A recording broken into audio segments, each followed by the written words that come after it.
Assalamualaikum warahmatullahi wabarakatuh. Kali ini dalam rangka mempelajari statistika 2, materi tentang pendugaan atau penaksiran parameter populasi menyangkut penaksiran rata-rata dan proporsi maupun selisih rata-rata dan selisih proporsi.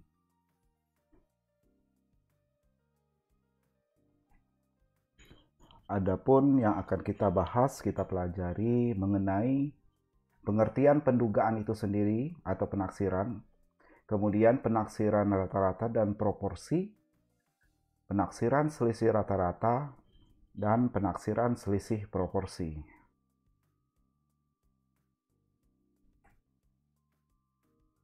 Baiklah, kita mengenal dulu apa itu teori tentang penaksiran. Seringkali seseorang dituntut untuk membuat dugaan yang rasional dalam kondisi yang penuh ketidakpastian dan tanpa informasi yang lengkap. Jadi, walaupun kondisi yang tidak ada kepastian, informasi kurang lengkap, tiap orang masih dituntut untuk bisa membuat dugaan atau perkiraan atau prediksi yang secara rasional menggunakan metode ilmiah agar bisa meramalkan atau memperkirakan tentang segala sesuatu yang akan dilakukan di masa yang akan datang, walaupun informasinya memang belum diperoleh secara lengkap. Jadi memang perlu ada semacam prediksi atau perkiraan yang memang setiap orang, setiap peneliti juga harus lakukan. Agar dugaan atau perkiraan yang dilakukan itu dapat menghasilkan suatu dugaan yang baik, maka mereka harus menguasai konsep pendugaan secara statistik. Jadi kita akan mengenal konsep-konsep tentang perkiraan atau pendugaan secara statistik ya. Pengertian penaksiran atau pendugaan. Penaksiran adalah keseluruhan proses menduga suatu parameter pada populasi yang tidak diketahui nilainya dengan menggunakan statistik sampel. Jadi proses menduga parameter populasi yang mungkin kita tidak ketahui nilainya itu bisa dilakukan dengan menggunakan sampel dari populasi. Pada penaksiran, kita mengambil sampel untuk dianalisis, sehingga hasil analisis tersebut dapat digunakan untuk memperkirakan ukuran populasi atau parameter populasi. Jadi dengan sampel kita ambil untuk dianalisis, kita akan dapat mengambil keputusan yang mana keputusan itu dapat dijadikan acuan mewakili perkiraan terhadap populasi, khususnya parameter atau ukuran populasi. Untuk mendapatkan penaksir atau angka penduga yang baik, maka dalam hal ini statistik sampel yang digunakan untuk menduga parameter populasi itu harus memenuhi kriteria-kriteria sebagai berikut. Pertama, tidak bias, unbiasedness. Jadi maksudnya di sini statistik sampel yang digunakan sebagai penduga atau penaksir itu harus sama atau mendekati parameter populasi yang diduga. Atau harapan penduga sama dengan yang diduga. Artinya kalau misalnya rata-rata sampel itu setidaknya mendekati atau bahkan sama dengan rata-rata populasi. Itu misalnya ya. Kalaupun ada kesalahan atau error, setidaknya jangan terlalu jauh atau terlalu menyimpang dibandingkan parameter populasi, dugaan-dugaan angka-angka dari populasi ya. Tidak bias. Yang kedua, kriteria penaksir yang baik atau angka penduga yang baik atau estimator yang baik itu adalah efisiensi. Statistik sampel memiliki standar deviasi yang kecil atau simpangan baku standard of error yang kecil. Bila ada lebih dari satu penduga, maka yang mempunyai variasi yang paling kecil, itulah yang disebut yang paling efisien. Bila ada lebih dari satu penduga, maksudnya misalnya yang dihitung adalah rata-rata sampel 1, rata-rata sampel 2 misalnya ya, rata-rata sampel 3, atau kalau dia itu ada banyak variabel dalam regresi, standar deviasi dari mana yang paling kecil, baik apakah X1, apakah X2, apakah X3 dan seterusnya, yang mana standar of error atau kesalahan atau penyimpangan yang paling kecil dari apakah variabel X1, X2, X3, yang mana misalnya X2 yang paling kecil itulah yang paling efisien. Yang mana variasi kesalahannya paling kecil. Itu yang disebut efisien. Kemudian, kriteria yang baik itu konsisten atau konsistensi.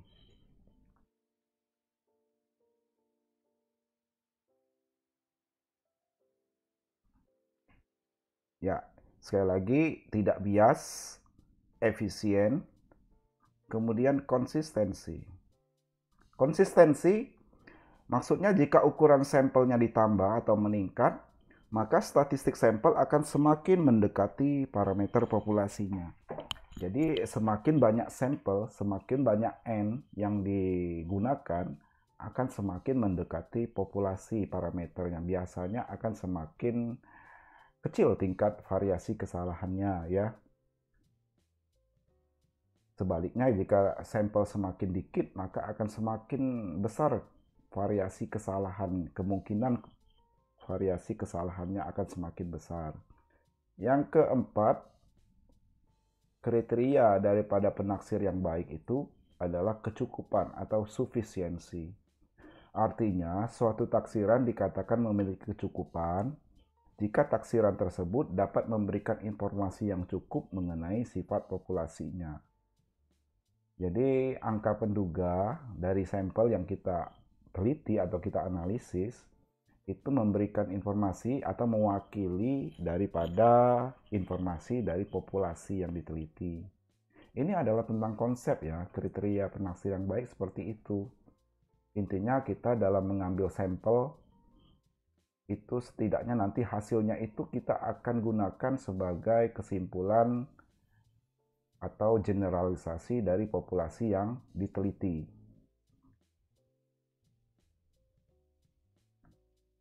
Selanjutnya kita akan melihat ada dalil-dalil penting ya. Maksudnya di sini jika X memiliki suatu distribusi apapun dengan rata-rata atau rata dan varian, maka untuk sampel besar N, X akan mendekati suatu distribusi normal dengan rata dan varian. Jadi ini adalah menyatakan bahwa kalau ada distribusi rata-rata atau varian daripada sampel besar, maka N yang mewakili X itu akan mendekati distribusi normal dengan rata dan varian. Ini di sini simbol-simbol ya, di mana parameter populasi dan statistik sampel. Kalau populasi, untuk rata-rata populasi, ini simbolnya mu X, sedangkan rata sampel simbolnya X bar. Untuk varian populasi, simbolnya sigma X kuadrat, sedangkan varian sampel simbolnya SX kuadrat. Ya, ini mewakili daripada varian sampel, simbolnya S. Lalu standar deviasi populasi dengan simbol sigma X, sedangkan standar deviasi untuk sampel SX ya. Ini perbedaan simbol. Terminologi pada populasi dan sampel. Jadi dari populasi, apakah itu meliputi rata-rata, varian maupun simpangan baku atau standar kesalahan baku, standar deviasi atau simpangan bakunya, itu mewakili akan diteliti atau dianalisis berdasarkan sampel yang akan menghasilkan simbol rata-rata sampel. Kalau ini rata-rata untuk sampel X bar ya, ini kurang tanda atasnya bar. Kemudian S pangkat 2 varians, standar deviasi S simbolnya ya untuk sampel. Ingat, jadi ada perbedaan ya dalam hal penulisan simbol. Problematik, permasalahan dalam penelitian. yang mana kalau kita mengambil sampel, apakah dia mampu mewakili populasi atau tidak. Jadi sampel itu sebenarnya digunakan untuk mengeneralisasi keputusan untuk sebagai populasi, di mana populasi itu diteliti berdasarkan sampling, teknik sampling. Yang mana kalau pengambilan sampel atau teknik sampling itu kemungkinan hasilnya bisa saja sampel mewakili populasi dan bisa saja sampel tidak atau terpisah dari populasi. Selanjutnya, jenis penaksiran statistik. Ada dua jenis penaksiran atau pendugaan yang dilakukan terhadap populasi, yaitu A. Pendugaan titik atau point estimation, di mana bila nilai parameter dari populasi itu hanya diduga dengan memakai satu nilai statistik dari sampel yang diambil. Jadi parameter populasi hanya memakai satu nilai statistik dari sampel yang diambil. Contohnya, dari sampel acak rata-rata berat badan mahasiswa FEB Unbara itu 65 kg. Jadi ini hanya mengambil satu titik atau satu nilai statistik, yaitu menyangkut rata-rata berat badan. Jadi nilai rata-rata itu menduga bahwa rata-rata berat badan mahasiswa itu 65 kg. Dianggap populasi keseluruhan mahasiswa itu 65 kg. Cukup dengan mengambil nilai rata-rata dari sampel. Sebaliknya ada kedua teknik penaksiran, yaitu pendugaan secara interval estimation. Bila nilai parameter diduga itu dengan memakai beberapa nilai statistik yang berada dalam suatu interval. Contoh, dari sampel acak rata-rata berat badan mahasiswa FEB Unbara ialah lebih kurang 65 lebih kurang 1 kg. Jadi ini maksudnya bisa saja kurang dari 65, bisa saja lebih dari 65, plus minus 1 ya. Jadi ada batas atas, batas bawahnya ya. Ada intervalnya. Memakai interval ini kalau plus minus 1 maksudnya ya. Jadi bisa saja antara 64 sampai 66 kg. Nah, kalau ini memastikan kalau yang pendugaan titik hanya satu titik, satu nilai, yaitu rata-rata itu saja, tidak memakai interval intinya ya, tidak memakai interval. Baik, kita bahas dua jenis penaksiran tadi. Pertama, penaksiran titik, point estimation. Penaksiran titik itu mengandung pengertian bahwa suatu parameter, misalnya mu, ya, parameter atau mu, rata-rata populasi, akan ditaksir hanya dengan menggunakan satu bilangan saja, misalnya dengan rata-rata sampel X bar. Penaksiran titik sering mengalami kekeliruan, sehingga probabilitas suatu penaksiran titik tersebut tepat adalah sangat kecil atau mendekati nol. Jadi kemungkinan ketepatan penaksiran menggunakan penaksiran titik ini sangat kecil atau semakin mendekati nol nilai sifatnya ya. Sehingga penaksiran titik atau point estimation ini jarang sekali digunakan dalam penelitian. Tidak cukup menggambarkan kondisi populasi yang sebenarnya. Pada penaksiran titik, kita menggunakan suatu nilai untuk menduga parameter populasi. Satu nilai ya. Contohnya begini, ada 5 mahasiswa, Kara, Farhad, Evan, Lois, Anita, dengan berat badan masing-masing ya. Kara 85, Farhad 87, Evan 98, Lois 83, Anita 77. Nah, untuk menduga rata-rata berat badan, statistik teaching assistant, yakni asisten guru statistik ya, asisten pengajar statistik 5 orang ini. Jadi 5 orang ini diambil sebagai sampel, di mana dicari dari data ini berat badan masing-masing ke 5 orang ini dicari rata-rata berat badan kelimanya. Jadi ya X bar sama dengan sigma X per N. Jadi dijumlahkan seluruh berat badan masing-masing dibagi N, yaitu sebanyak 5 orang. Maka hasilnya rata-rata berat badannya 86 kg. Maka dugaan untuk rata-rata berat badan asisten statistik itu adalah 86. Nah itu seperti ini, sederhana ya. Demikian tentang penaksiran titik. Sekarang kita memasuki penaksiran interval, interval estimation. Penaksiran interval merupakan interval nilai atau range yang mana nilai parameter populasi itu berada di dalamnya. Jadi menggunakan interval nilai atau range ya. Tujuan membuat penaksiran interval adalah mengurangi kesalahan penaksiran. Jadi ada kira-kiranya. Penaksiran interval memiliki batas-batas tertentu sehingga penaksiran akan berada di antaranya. Berada di antara interval, batas batas atas, batas bawah ya. Batas-batas tersebut adalah batas bawah taksiran atau disebut lower limit estimate yang merupakan nilai taksiran parameter populasi terendah, dan batas atas taksiran upper limit estimate yang merupakan nilai taksiran parameter populasi tertinggi. Yaitu tadi ada batas atas kelas interval, ada batas bawah kelas interval, BKA dan BKB. Derajat keyakinan disebut dengan confidence coefficient ya, atau koefisien keyakinan.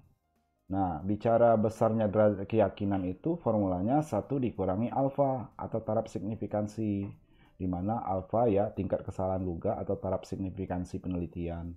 Misalnya derajat keyakinan 90%, maka alfa atau taraf signifikansi atau tingkat kesalahan pendugaannya 10%.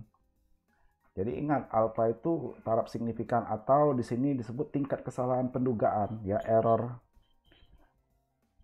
margin of error-nya ya.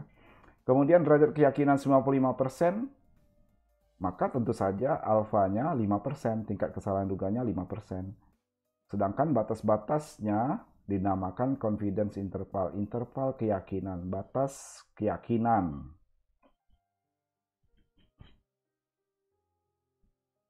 Batas-batas dalam penaksiran dengan interval itu harus ditunjang dengan adanya derajat keyakinan atau kepastian yang biasanya dinyatakan dengan persentase.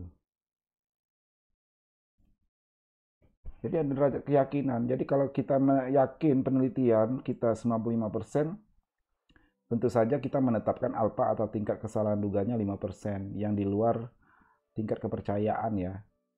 Jadi tingkat kepercayaan 95%, yang di luarnya atau tingkat kesalahan kepercayaannya 5%. Demikian konsep ya. Nah, macam-macam penaksiran interval kita akan lihat.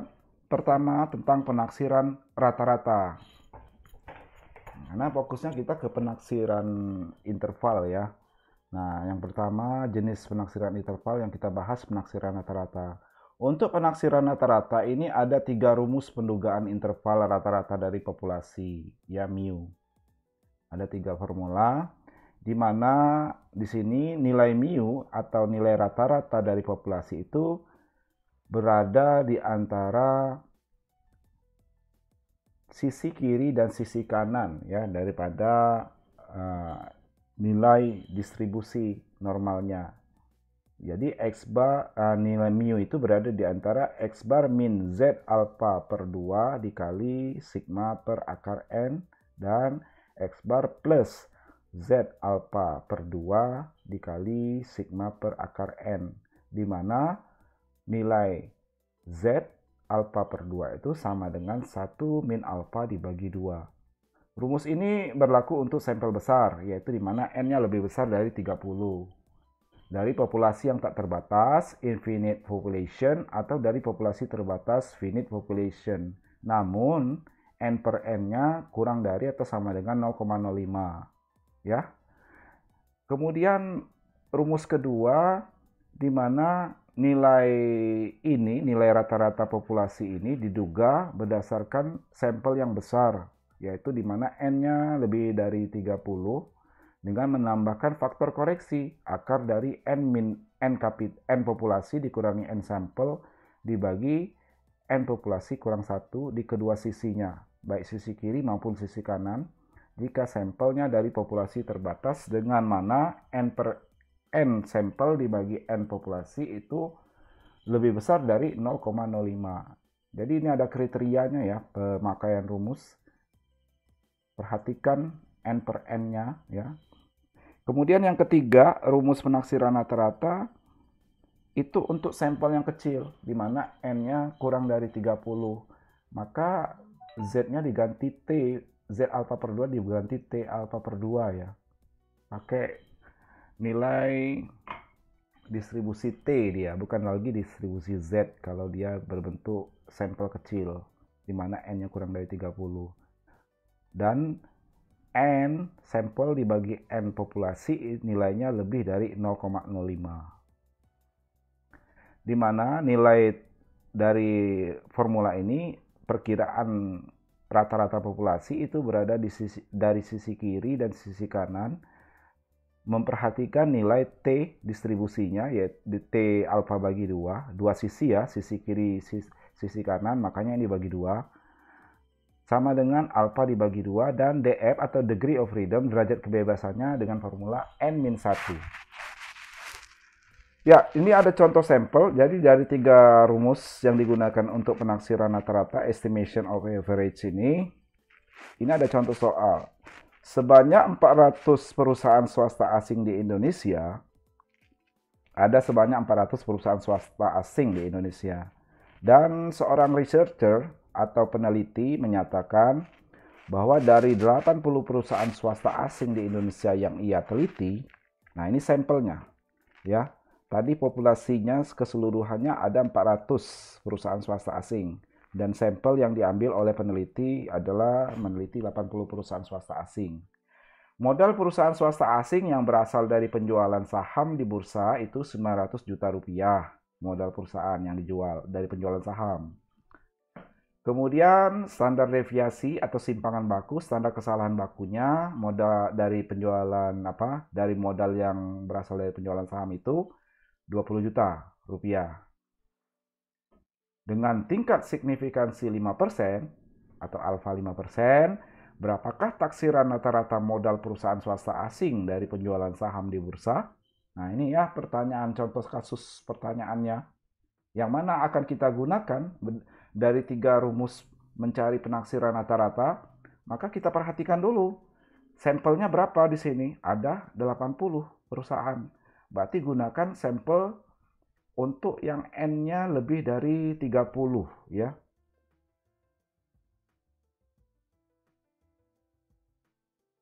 Untuk N yang lebih dari 30, ini ada 2 pilihan, N rumus yang A atau B.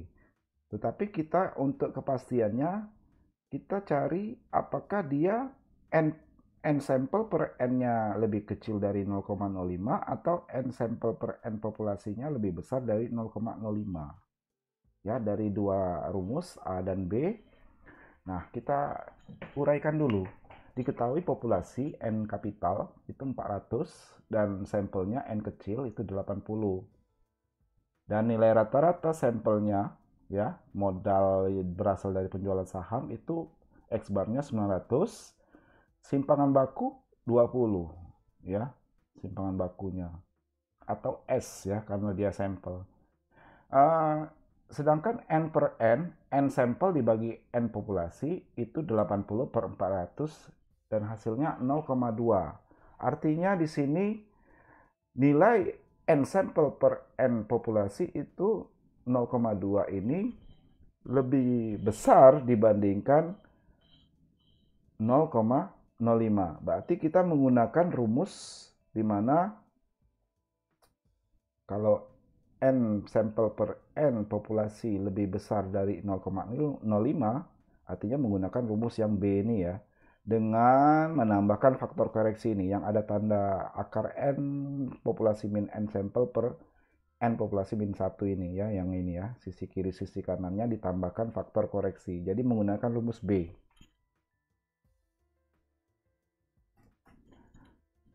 Ya, jadi sudah jelas menggunakan rumus B, tapi kita cari dulu nilai Z alfa per 2-nya ya. Nilai distribusi Z-nya dengan alfa per 2 artinya Z-nya itu 1 min alfa dibagi 2. 1 min 5% itu nilainya adalah 90. 1 min 5% ya, 1 min 5% itu nilainya adalah 0,95 atau 95% ya. Kemudian dibagi dua ini ya, 95% atau 0,95 dibagi 2. Hasilnya luas area Z ya itu sebesar 0,475. Jadi 0,95 dibagi 2 dapatlah luas area nilai Z-nya 0,475. Berada pada Z-score sebesar 1,96. Nilai Z-score-nya kita cari berdasarkan tabel Z ya, distribusi Z. Kita lihat dulu tabel Z. Nah ini ya, tabel distribusi Z dengan nilai luas area 0,475 atau 0,4750. Kita lihat di sini berada pada Z-score, Z kolom 1,9 dan Z barisnya 0,06. Jadi 1,96 yang menghasilkan luas area adalah sebesar 0,475. Jadi memang nilai Z-score-nya sebesar 1,96 ya. Pada Z kolom 1,9 dan Z baris 0,06. Jadi 1,9 ditambah Z kolom 1,9 ditambah Z baris 0,06 jadi 1,96 menghasilkan luas area di kurva normal dari nilai rata-rata 0 sampai Z, nilai Z-nya yaitu 0,475. Demikian untuk bagaimana memperoleh nilai Z-score-nya tadi ya, nilai Z-score. Kita kembali ke perhitungan ini. Jadi 1,96 Z-score daripada nilai distribusi luas area Z 0,475. Maka yang ditanyakan, berapakah perkiraan rata-rata modal perusahaan swasta asing tadi ya dari hasil penjualan saham? Menggunakan rumus yang ada faktor koreksi ini ya. Nah ini caranya tadi, mencari nilai Z-score-nya. Jadi cara jawabnya berarti kita masukkan angka-angkanya ya, berdasarkan angka-angka. Jadi dari formula tadi, di mana 900 ini adalah nilai apa tadi, nilai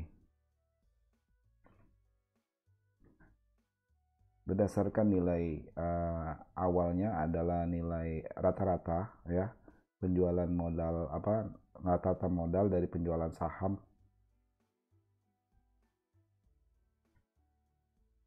$900 juta itu adalah modal perusahaan swasta asing ya yang berasal dari penjualan saham 900 juta dengan simpangan baku 20 juta. Jadi harus diperhatikan lagi soal ya. Jadi rata-ratanya 900 juta modal usaha swasta asing yang berasal dari penjualan saham, rata-rata.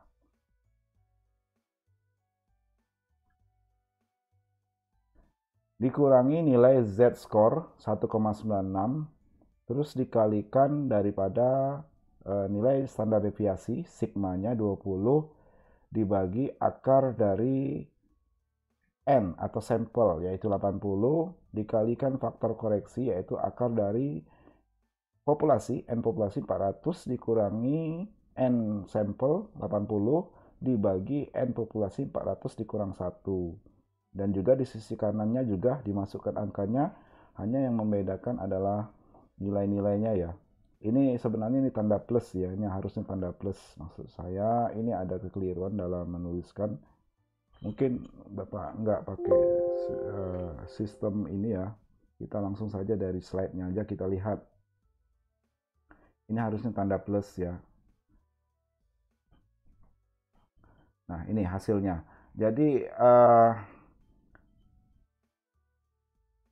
hasil olahan 900, jadi 1,96 dikalikan 20 per akar 80, terus dikalikan daripada faktor koreksi ini, menghasilkan 3,92490921, dan juga ini sama ya, nilainya hanya membedakan ini tanda plus, ini harusnya tanda plus ini.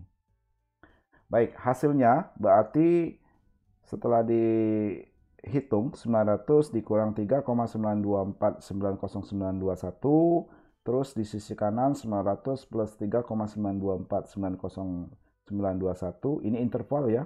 Jadi rata-rata dengan demikian rata-rata populasi dengan tingkat signifikansi 5%, tingkat signifikansi penelitian atau taraf kesalahan duganya tingkat kesalahan duga 5%, rata-rata modal perusahaan swasta asing dari penjualan saham di bursa itu ya berkisar atau berada di interval antara 896,075091 juta rupiah sampai dengan 903,9249091 juta rupiah. Jadi itu yang jawaban dari pertanyaan berapa perkiraan, berada di interval berapa perkiraan rata-rata modal perusahaan swasta asing yang berasal dari penjualan saham di bursa. Jadi perkiraannya ini, berarti rata-rata modal perusahaan swasta asing berada di antara 896, sekian ini sampai 903, sekian juta rupiah ini ya. Nah demikian, seperti itu cara jawabnya, seperti ini ya. Menjawab dari pertanyaan sebelumnya tadi, berapa taksiran rata-rata modal. Taksiran itu artinya berapa interval, berada di interval berapa sampai berapa, baik dari sisi paling batas, dari sisi kiri ya, batas atas, maupun sampai batas bawahnya ya. Jadi ini yang batas atas, batas bawahnya ini. Batas atasnya 896,075091 sampai batas bawah 903,924,9091. Jadi dari BKB maupun BKA-nya.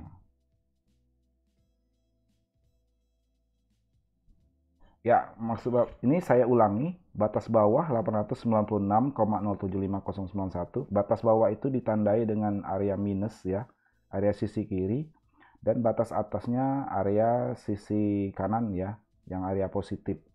Jadi rata-rata modal perusahaan swasta asing hasil penjualan saham itu berada dari batas kelas bawah sisi kiri sampai batas kelas atas sisi kanan. Jadi maksimal, dari minimal sampai maksimal ya. Demikian. Selanjutnya kita lihat, setelah kita membahas penaksiran rata-rata, sekarang penaksiran proporsi, estimation of proportion. Kata proporsi atau penaksiran proporsi ini menunjukkan persentase dari suatu bagian atau unsur dari suatu bagian. Proporsi menunjukkan jumlah bagian tertentu dari suatu kelompok. Ya, artinya kalau proporsi itu persentase ya dari suatu bagian atau unsur dari suatu bagian. Proporsional. Nah, untuk penaksiran proporsi ini menggunakan rumus 3 juga ya, 3 pilihan. Yang mana yang pertama, rumus ini berlaku untuk sampel yang besar, N lebih besar atau sama dengan 30, dari populasi yang tak terbatas, infinite population, atau dari populasi terbatas, finite population, namun N sampel per N populasinya kurang dari atau sama dengan 0,05. Jadi dia perkiraan rata-rata proporsinya, proporsi ditandai dengan tanda P ya. Perkiraan proporsi tanda P ini berada di antara batas bawah dan batas atas kelas interval. Ini menandakan juga berarti bahwa proporsi, penaksiran proporsi ada batas intervalnya ya, batas kelas bawah maupun batas kelas atas, area sisi kiri maupun sisi kanan, dengan rumus seperti ini. Nah, di mana nilai Z skornya itu berdasarkan Z alfa per 2, itu rumusnya 1 min alfa per 2. Selanjutnya penaksiran proporsi, yang mana rumus kedua, jika N sampel per N populasinya lebih dari 0,05, maka akan menggunakan faktor koreksi. Akar dari N populasi dikurangi N sampel per N populasi dikurangi 1. Nah ini rumusnya menggunakan tambahan faktor koreksi ya. Lalu yang ketiga, bentuk rumus kalau sampelnya kecil, kurang dari 30, maka Z alfa per 2 diganti menjadi distribusi T alfa per 2 untuk sampel pakai distribusi T.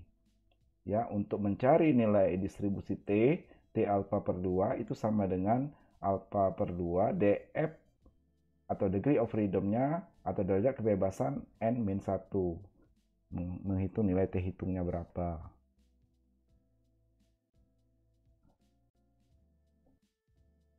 Ya, T-tabel maksud Bapak ya. Nah, ini kemudian kita lihat contoh soalnya langsung. Dari 3 formula itu mana yang akan dipilih. Contoh soal.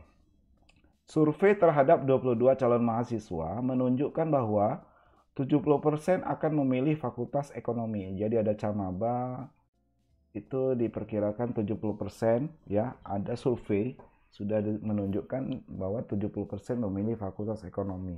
Buatlah dugaan atau perkiraan atau penaksiran sebesar tingkat keyakinan atau level keyakinan, tingkat keyakinan 99% untuk proporsi calon yang akan memilih fakultas ekonomi, menyangkut proporsi ya. Jadi yang sudah diketahui di sini N atau sampelnya yang diteliti 22 dan nilai T-tabel atau distribusi T-nya itu alfa per 2 ya. Alfanya kan 5% ya, dibagi 2. 0,05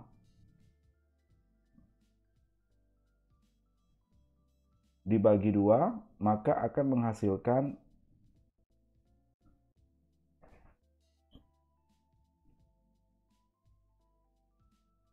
jadi kalau 5% ya dibagi 2 akan menghasilkan 0,025. Tetapi di sini yang menjadi acuan adalah 0,005 dan df-nya tentu saja 21 karena n-1 ya, n-1. Karena dia uji dua sisi, makanya ini 0,005 ya, uji dua sisi.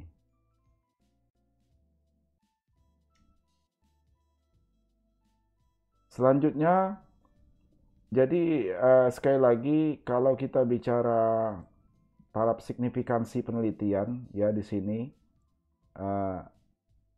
alfanya ini kita lihat tingkat keyakinan 99%. 99% ini menandakan bahwa alfanya adalah sebesar 1%. Alfa atau tingkat kesalahan duganya 1%. Nah, kembali ke mencari nilai T berdasarkan alfa per 2 dan nilai df, maka di sini alfa per 2 berarti 1% atau 0,01 dibagi 2. Makanya hasilnya 0,05 ya. Kemudian ini nilai df 21 ini. df-nya itu rumusnya n-1. N-nya kan 22 dikurang 1, 21. Dari hasil tabel statistik didapatkan pada alfa 1% dan df sebesar 21 itu akan diketemukan nilai T-tabel atau distribusi T-nya sebesar 2,831. Kita bisa cari juga melalui Excel ya. Misalnya kita buka Excel. Nah, di sini sudah saya cari sebenarnya untuk nilai distribusi T itu formulanya sama dengan TINV ya. Kemudian kita input adalah probability. Probability atau tingkat kesalahan duga alfa 0,01 berasal dari mana? 1%. Kenapa 1%? Karena tingkat keyakinan penelitian, confidence level, itu sebesar 99%. Jadi sisanya tingkat kesalahannya sebesar 1%. 1% didesimalkan menjadi 0,01. Sedangkan selanjutnya setelah kita input probability adalah degree of freedom-nya ya. Degree of freedom itu df atau derajat kebebasan di mana rumusnya n-1, n-nya 22 dikurang 1, makanya di sini kita ketik 21. Begini, jadi sama dengan TINP buka kurung 0,01 alfanya, tingkat keyakinan 1% tadi, lalu ketik juga berapa df-nya, df-nya 21. Maka ditekan enter, menghasilkan nilai T-tabelnya atau distribusi T-nya 2,83136 atau kalau dibulatkan 3 desimal 2,831. Demikian. Jadi begitu ya cara mengetahui atau mencari nilai T-table. Setelah kita mencari nilai T-table, kita bisa.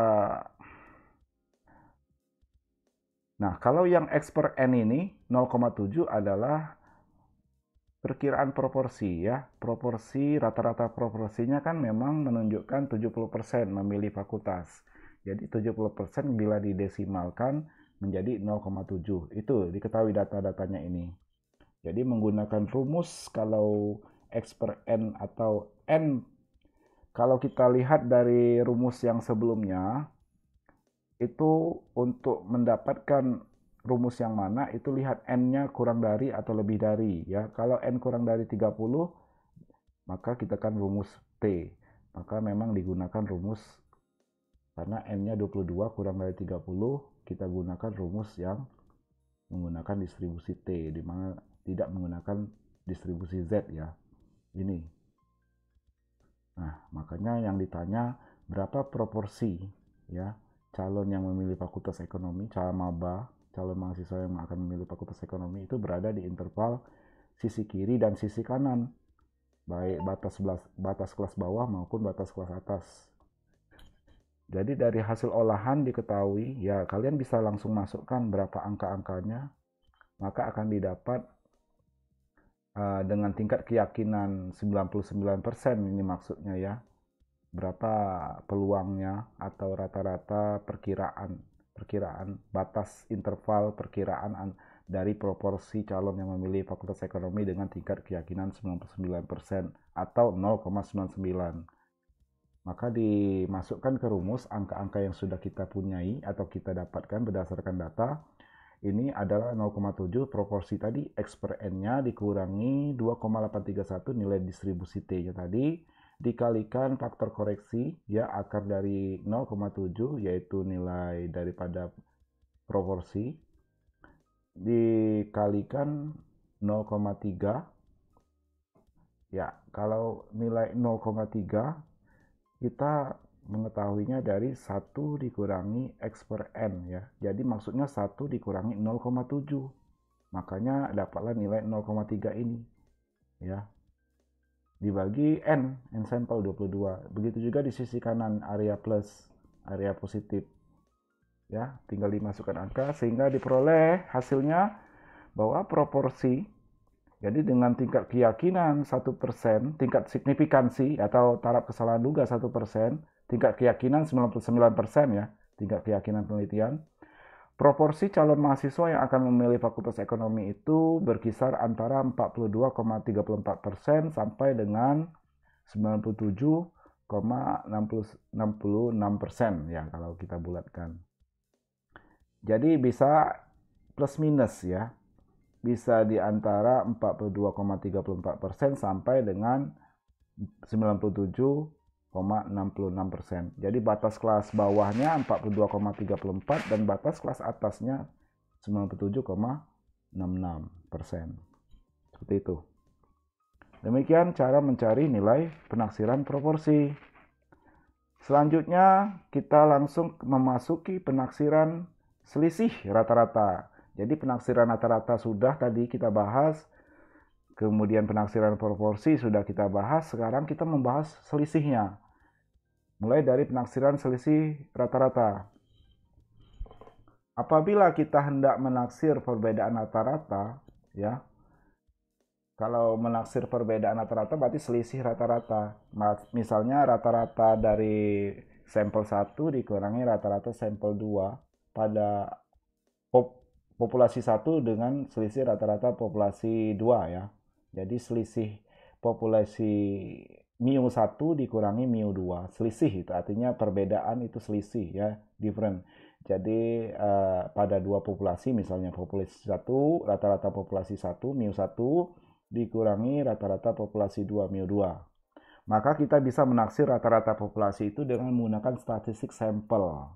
Jadi kita bisa menaksir selisih dari rata-rata populasi dengan sampel, selisih rata-rata sampel. Ya misalnya ada 2 sampel, rata-rata sampel 1 dikurangi rata-rata sampel 2. Jika sampel yang diambil dari populasi ke-1 berukuran N1, ya, N1, sampel 1 dari populasi 1, dan simpangan baku daripada sampel 1 atau standar errornya dengan rata-rata X bar 1, ya, dan sampel yang diambil dari populasi kedua berukuran N2, simpangan baku S2-nya dengan rata-rata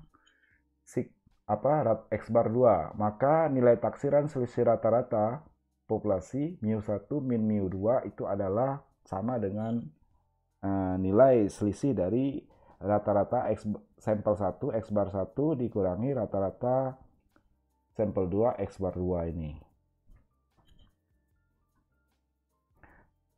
Langsung saja ke formula mencari penaksiran selisih rata-rata. Ada di sini 3 untuk 2 ya. Untuk rumus mencari penaksiran selisih rata-rata. Untuk sampel yang besar, di mana sampel baik sampel 1 maupun sampel 2-nya sama-sama lebih besar dari 30 sampelnya, itu menggunakan formula seperti ini. Jadi perkiraan selisih populasi itu berdasarkan daripada selisih rata-rata sisi kiri, ya, interval batas bawah sisi kiri maupun interval batas atas sisi kanan. Jadi area minus plusnya ya. Dan ini nanti kita lihat ada bedanya, ada yang rumus, ini 2 rumus bentuk sampel untuk sampel besar ya. Ada yang ditandai bintang. Jadi kita lihat kalau yang penandaan tanda bintang itu digunakan bila sigma daripada sampel 1 atau varian sampel X1 dan kuadrat dan sigma 2 kuadrat tidak diketahui nilainya. Ya, seperti ini. Kalau tidak diketahui nilainya, simpangan bakunya ya, simpangan baku atau varian kesalahannya tidak diketahui nilainya. Jadi menggunakan rumus yang ini, ada S ya. Kalau simpangan bakunya tidak diketahui nilainya, standar error atau standar deviasinya tidak diketahui nilainya. Selanjutnya untuk sampel yang kecil, di mana nilai jumlah sampel baik sampel 1 maupun sampel 2 itu kurang dari atau sama dengan 30 paling banyak. Jadi bisa menggunakan pilihan rumus seperti ini. Ada 3. Ini yang tanda bintang 2 itu digunakan bila simpangan baku daripada sampel 1 dan sampel 2 itu tidak diketahui nilainya, dan jika diketahui pun simpangan baku dari sampel 1 dan sampel 2 itu tidak sama. Jadi artinya sigma 1 kuadrat tidak sama dengan sigma 2 kuadrat. Kemudian kalau yang tanda bintang, rumus yang tanda bintang 3 ini digunakan bila simpangan baku daripada sampel 1 dan sampel 2 tidak diketahui nilainya dan diketahui kalau simpangan baku daripada sampel 1 dan 2 itu sama dengan ya, sama nilainya. Jadi kita lihat, jadi harus diperhatikan kriteria pemilihan formula. Ini ada contoh soal. Sekelompok kolektor barang-barang jadul melakukan penelitian terhadap umur 2 merek mobil. Ada 2 sampel ya, yaitu merek statis, sampel 1, itu memiliki rata-rata sampel 1 ini umurnya 7.700 jam. Merek statis. Dengan simpangan bakunya 400 jam untuk merek statis. Sedangkan merek Tika, rata-rata umurnya itu 5.500 jam. Umur mobil ini, merek Tika. Dengan simpangan bakunya 300 jam. Jadi simpangan baku atau standar deviasi untuk sampel 2 merek Tika ini 300 jam. Apabila diambil sampel acak sebanyak 200 unit, ya, sampelnya 200 unit, berapakah selisih rata-rata umur kedua merek tersebut dengan confidence interval atau tingkat keyakinan penelitian 95%. CI ini confidence interval atau tingkat keyakinan penelitian 95%. Artinya kalau tingkat keyakinan 95%, alfanya tentu saja 5% ya. Taraf kesalahan duga atau tingkat kesalahan duganya atau margin of error-nya adalah 5%. Penyelesaian diketahui sampel daripada merek X yaitu merek statis itu 200. Ya, masing-masing memang 200 ya. Dan juga sampel untuk merek Y yaitu Tika itu 200 juga N-nya. Dan rata-rata untuk merek statis yang X ya, merek statis itu disimbolkan X, anggap saja. Rata-ratanya sampel 1 itu 7.700 jam. Dan rata-rata untuk sampel kedua merek Tika itu X bar 2-nya itu 5.500 jam. Dan untuk simpangan baku dikuadratkan ya. Simpangan baku diketahui untuk merek X yaitu merek statis, simpangan baku 400 jam. Maka bila dikuadratkan 400 kuadrat itu 160.000 ya, dikuadratkan. Jadi 160.000 simpangan baku kuadratnya, variannya ya, varian kesalahannya. Kemudian untuk merek Tika, di mana simpangan baku 300 jam, maka varian kesalahannya, standar deviasinya dikuadratkan menjadi 300 kuadrat, maka menjadi 90.000. Demikian data-data yang sudah diketahui. Selanjutnya kita dengan tingkat kepercayaan 95%, maka kita lihat bahwa luas area untuk luas area Z ya, 1 min alpha dibagi 2 sesuai formula, di mana Z memang dicari demikian nilainya ya, nilai Z ini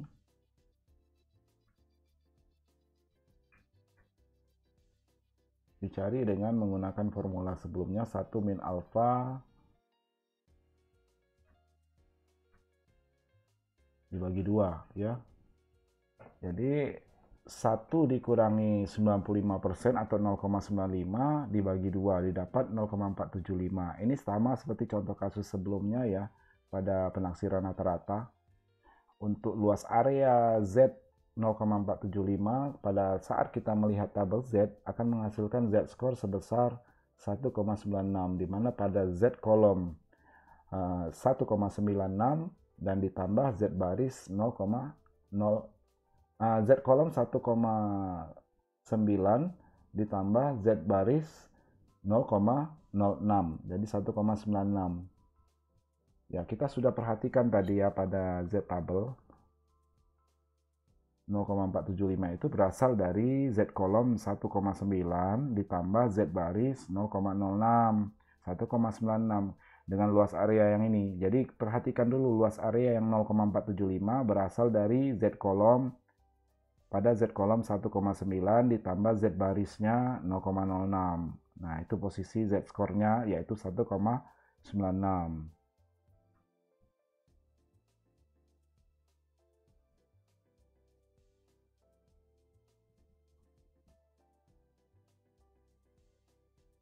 Ya, 1,96.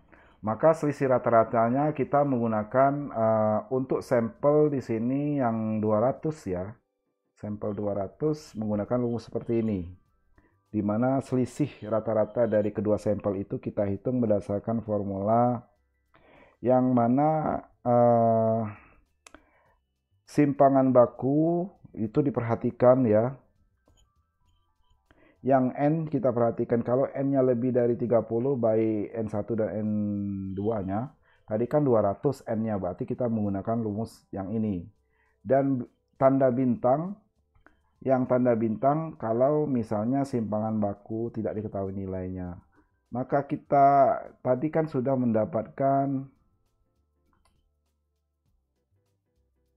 nilai daripada simpangan baku ya, berarti kita menggunakan rumus yang mana yang ini, karena kita sudah mengetahui nilai simpangan baku kuadratnya ya. Kalau kita menggunakan rumus yang tanda bintang ini jika nilai simpangan bakunya, ya, simpangan baku kuadratnya tidak diketahui nilai.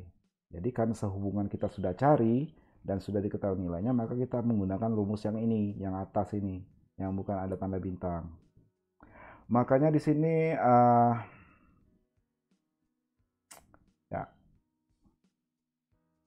ya kita menggunakan rumus ini. Dilanjutkan, jadi kita masukkan angka-angka yang sudah ada di sini, di mana 7.700 itu adalah nilai daripada rata-rata sampel 1 dikurangi rata-rata sampel 2, yaitu 5.500 X bar 1 minus X bar 2, dikurangi nilai Z-score 1,96 dikalikan simpangan baku kuadrat sigma 1 kuadrat ditambah dibagi 200 yaitu sampel N1 ditambah sigma 2 kuadrat 90.000 dibagi N2-nya 200 ya. Jadi ini begitu juga di sisi kanannya. Jadi ini batas kelas bawah, yang sisi kiri tanda area minus, dan sisi batas kelas atas ya, sisi kanan dengan tanda plus ini. Setelah diolah ya, tentu saja ini harus dihitung, akan menghasilkan angka seperti ini hasil pengolahan.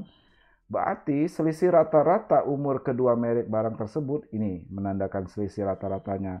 Selisih mu X rata-rata umur yaitu merek statis dikurangi rata-rata umur merek Tika ya, mu X min mu Y. Ini menandakan selisih rata-rata umur ya kedua merek tersebut dengan tingkat kepercayaan 95% adalah antara 2130,703535 jam sampai dengan 2269,296465 jam. Nah, itu intervalnya. Jadi batas kelas bawahnya segini 2130,7 sekian dan batas kelas atasnya 2269,29 sekian ya.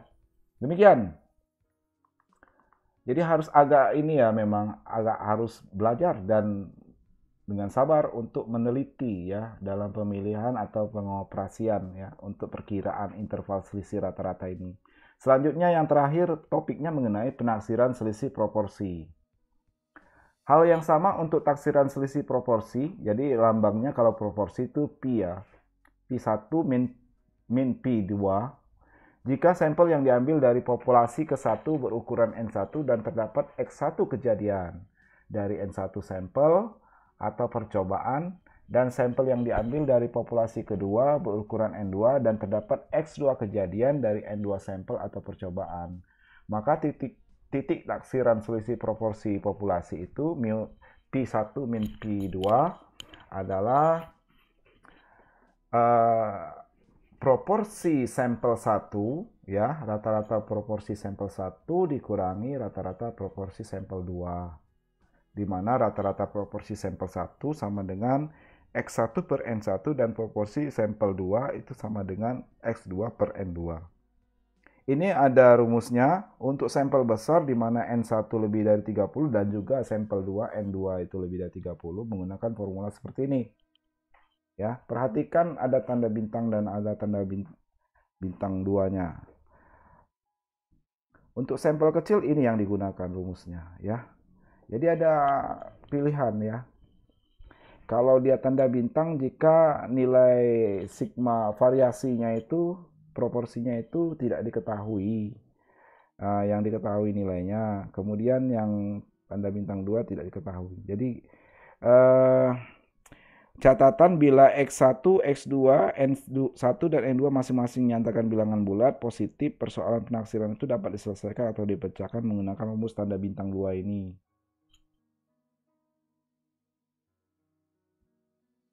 Akan tetapi bila X1 per N1, X2 per N2 masing-masing menyatakan bilangan dalam bentuk rasio atau persen, maka hanya digunakan rumus tanda bintang 1. Jadi lihat tanda bintangnya, bintang 1 atau bintang 2.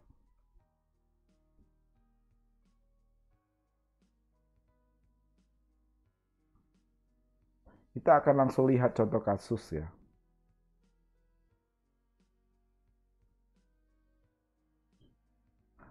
Perusahaan elektronik IHSG, Indeks Harga Saham Gabungan, mengambil sampel random produk kamera sebanyak 130 buah dan 26 diantaranya adalah cacat. Sampel yang lain dari perusahaan Push yang juga mengambil random produk kamera sebanyak 200 buah dan 30 diantaranya cacat. Dengan mengetahui kualitas produksi kamera kedua perusahaan itu sama, berapa beda dua proporsi kerusakan produk dengan kelas confidence interval 95%. Jadi tidak keyakinan 95%, artinya taraf signifikansi penelitian atau alfa tingkat kesalahan duganya 5% ya, 0,05. Jadi ini tentang produk kamera dari dua perusahaan elektronik IHSG dan PUSH. Penyelesaian ya secara manual di sini di mana diketahui masing-masing sampel N1 130 ya. Untuk yang sampel dari perusahaan elektronik IHSG produk kamera yang dijadikan penelitian sampelnya 130 buah, 20, kemudian simpangannya 26 ya, kesalahan cacatnya itu 26. Kemudian untuk produk push itu N-nya 200 dengan simpangannya 30.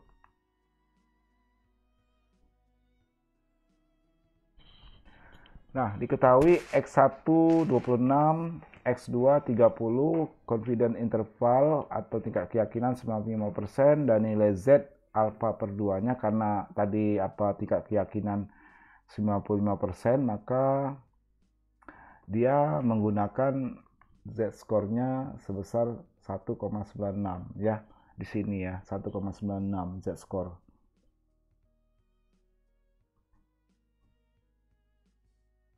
Maka kita pilih formula di mana di sini P1 min P2 atau selisih proporsi dari dua sampel ini menggunakan rumus seperti ini. Dari batas bawah kelas sampai batas atas kelas atasnya ya. Dari hasil pengolahan, mudah-mudahan kalian bisa mencari sendiri bagaimana hasilnya. Ini akan mendapat hasil seperti ini, proses perhitungannya ya, berdasarkan rumus. Kesimpulan, dengan tingkat kepercayaan 95%, rentang taksiran selisih proporsi kerusakan antara dua produk elektronik tersebut, IHSG dan PUSH tadi, adalah sebesar 3,47% sampai dengan 13,47%, atau antara area ini 3,47% berasal dari min 0,0347 ya. Ini dijadikan desimal persentase, desimal ini menjadi 3,47% sampai dengan 0,137 sekian ini kalau dipersentasekan menjadi 13,47%. Dari mana? Dikalikan 100 angka-angka desimal ini, baik batas kelas bawah maupun batas kelas atas ini. Jadi itu maksudnya, sehingga di sini diartikan dalam bentuk persentase. Jadi proporsi itu menyangkut rasio ya. Taksiran selisih proporsinya ya antara 3,47% sampai dengan 13,47%. Jadi cara menginterpretasikannya agak sedikit berbeda dengan cara penaksiran selisih rata-rata tadi ya. Demikian topik kita ya tentang penaksiran ini, penaksiran atau pendugaan parameter dari populasi. Jadi dimaksudkan di sini dalam materi ini kita menaksir parameter atau angka-angka penduga menaksir parameter populasi itu dengan melalui angka penduga yang kita ambil berdasarkan pengolahan menggunakan penaksiran sampel ya, pengambilan sampel kita akan menghasilkan angka-angka penduga perkiraan untuk pengeneralisasian keputusan terhadap populasi. Demikian tentang teori penaksiran atau pendugaan atau estimator ini ya, angka-angka pendugaan terhadap populasi. Semoga bermanfaat ya. Walaupun mungkin ada kendala atau saya mungkin terlalu ada kesalahan dalam saya menjelaskan, mohon maaf. Semoga bermanfaat. Alhamdulillah. Assalamualaikum warahmatullahi wabarakatuh.